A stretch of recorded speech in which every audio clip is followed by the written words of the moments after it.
მაგრამ მე მინდა გითხრათ, რომ მამაჩემი წინა ხელისუფლების პირობებშიც არის გაშვებული და წელიწადნახევარი მაშინაც იყო უმუშევარი და მაშინ რატომ იყო ლაშა?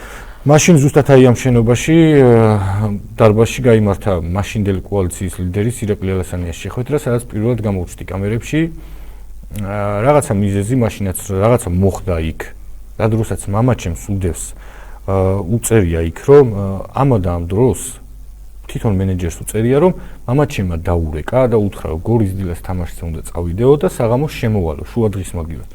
მამაჩემის შესვლამდე იქ მოხდა ფაქტი, რომელზეც საერთოდ სხვა ადამიანები იყვნენ გარეულები, მთლიანი სმენა გაანთავისუფლეს ორი დღით და აბრუნეს ყველა მამაჩემის გარდა.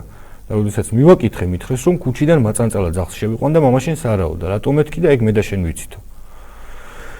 ხო, ყველაფერი კარგად იცოდა და მაშინდელ მამაჩემის აღდგენაში მონაწილეობა მიიღო მაშინდელმა პარლამენტარმა და დღევანდელმა ვიცე მერმა ბატონმა თამაშიოშვილმა და პირდაპირ უთხრა მაშინდელ მენეჯერს, რომ ეს კაცი ჩემი გულისთვისო. ერთ წელზე მეტი უმუშევარი იჯდაო.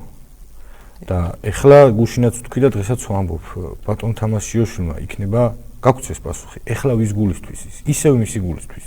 მისნაირებისთვის, რომ ჩემთვის თამაშიოშვილი, ესენი არის კოლექტიური შიოშვილები, კოლექტიური ყობახიძეები, კოლექტიური ერთჩვეულებრივი რეჟიმი, რომელიც აი ესე ვერტიკალზეა გასწორებული, რომელთაც ჰორიზონტი არ იციან საერთოდ, როგორ შეიძლება თანაბრად იყოს ყველა არ იციან.